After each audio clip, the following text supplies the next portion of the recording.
Welcome back to Trail Tales. Today we're taking you on an epic hike through the base of the iconic Matterhorn in Switzerland.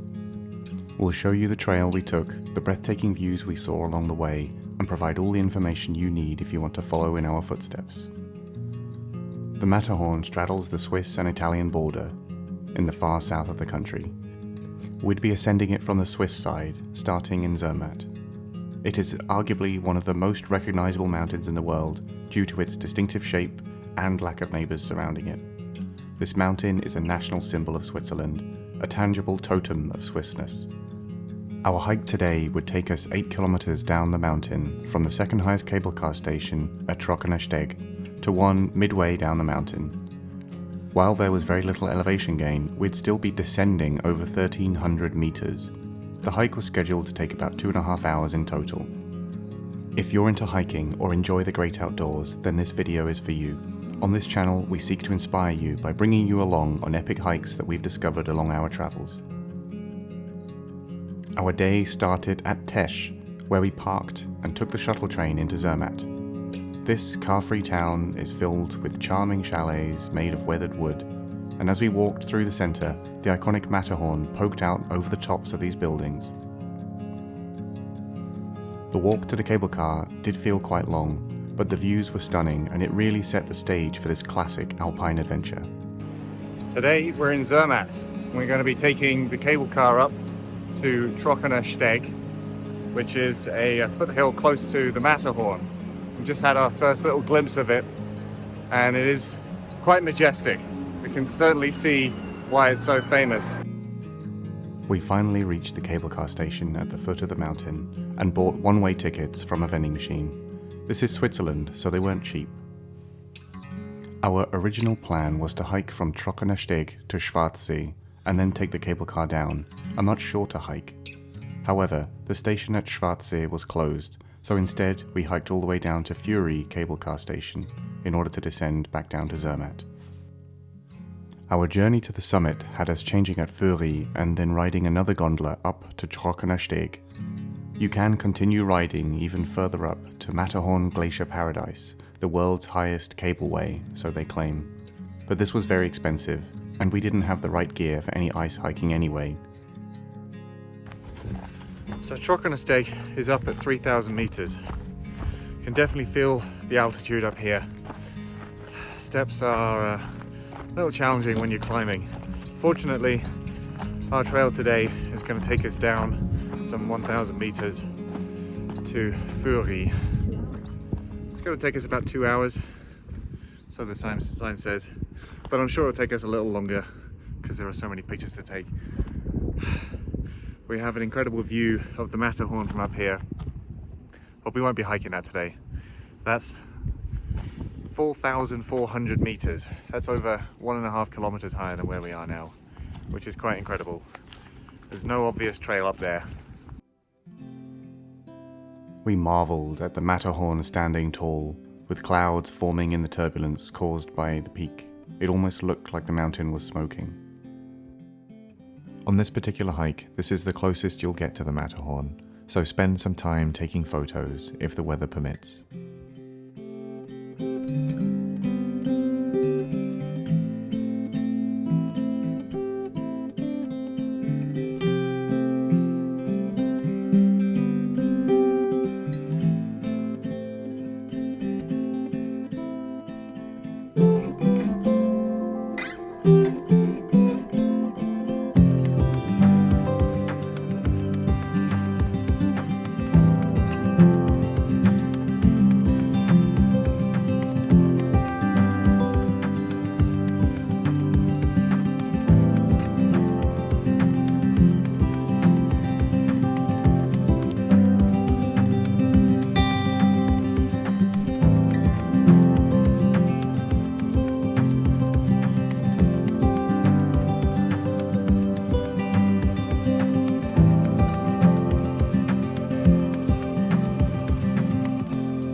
Let's go.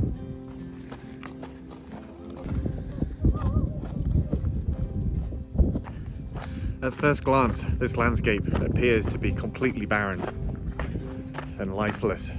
It's just rock and ice and snow. But when you look closer, you start to see lots of little tufts of grass, a few odd flowers here and there. Sometimes, if you're lucky, you'll see a butterfly.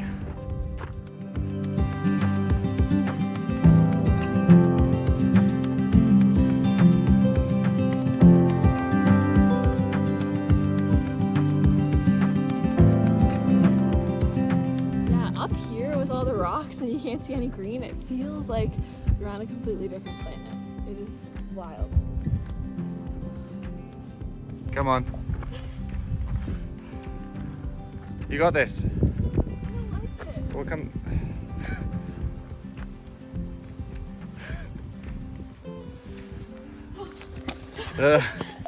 I just fell up to my knee in snow. So now I've got to quickly get everything out of my shoe so I don't get soaked feet.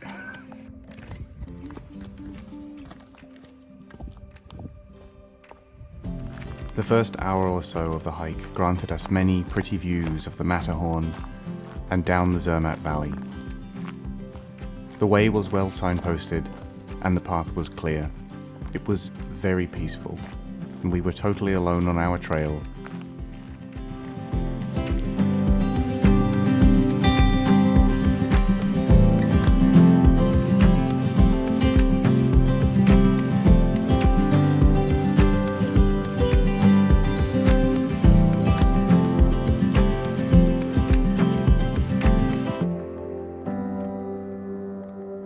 At this point, we were about a third of the way down, and this is the spot to get photos of this iconic peak.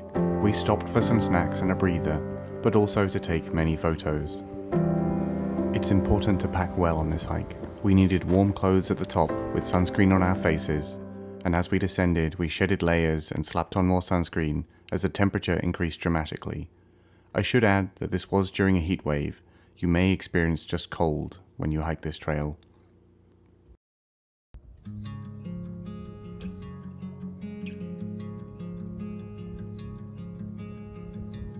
We stopped at a perfectly placed bench to catch our breath, but also take in the stellar view.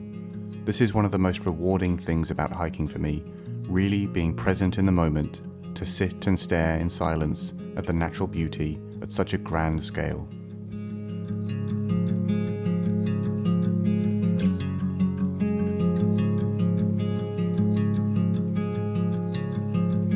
We're at the halfway point.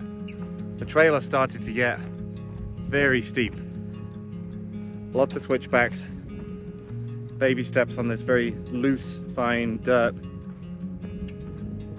And you really have to watch your step, which is a shame, because it's really hard to take your eyes off that beautiful big peak over there. We found ourselves walking down a ski run. We could see Zermatt in the distance, nestled in the valley. We were a little uncertain that this was the right way to go, but the signs and the GPS all said we were headed in the right direction, so on we walked. Thoughts? Yep, we're taking the ski trail.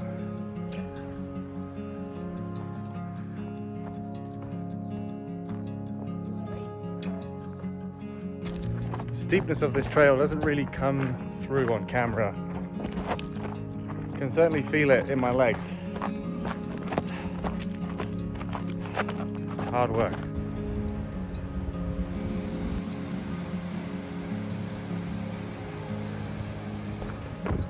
So from Trockener Steg, we've descended 1,000 meters. If we had climbed 1,000 meters from Trockener Steg, we would still be 400 meters off the peak of Matterhorn. It's pretty big. While the trail didn't actually take us that way, we really wanted to cross the suspension bridge we'd seen down the valley. So we followed a path to get us there, and unlike the rest of the trail, it was not well signposted. But following the map and our eyes was enough to get us there. Well, that was non-obvious. I feel like blink and you'll miss the turnoff. Keep your eyes peeled.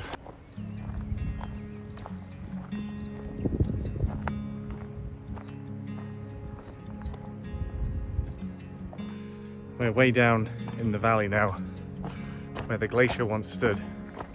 You can see on all these rocks, they've got scratch marks and they're all perfectly smooth, worn down by an enormous glacier that was above us.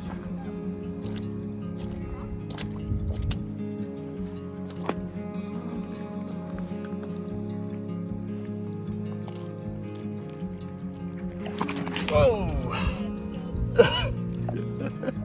Just completely failed there, yeah.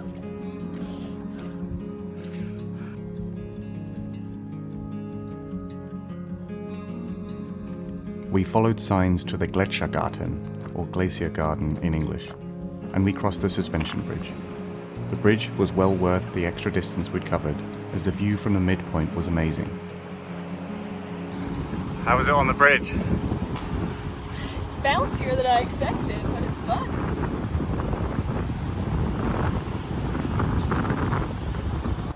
The deep gorge, not mentioned in any of the tourist literature we'd read about, clearly carved by eons of meltwater, blew us away.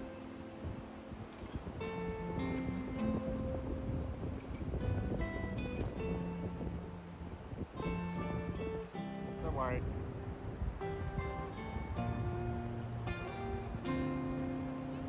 We also rode the tire zip line in the little play park on the other side, which was a fun break from the hike. Finally, our endpoint, Furi cable car station, was in sight.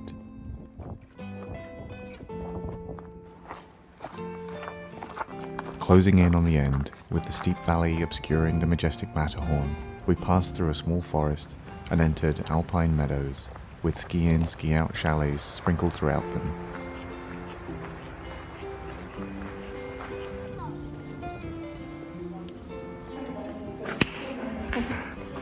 We did it! Wasn't that bad. It was very rewarding. Very glad that there's an elevator though, for this last stretch. Alright. As we mentioned, this was a very rewarding hike. We were alone for almost all of it, which made it all the more special. It really felt like we had the mountain all to ourselves. In total, we hiked about 8 kilometers, which took us about 3 hours in total, and we were moving for some 2.5 hours. Overall, this was not difficult. There were some slippery moments and some steep sections, but nothing to worry about, so I'm rating this one easy. While you can do this hike the other way, the 1400 meter ascent and the high elevation would make this quite difficult, so we personally wouldn't recommend it. There are other hikes in the area for all skill levels, but check which cable cars are open before you start your hike. If you want to give this hike a go yourself, I'll leave the AllTrails link in the description. And if you enjoyed this video, please consider subscribing, leaving a thumbs up or a comment. Thank you for watching.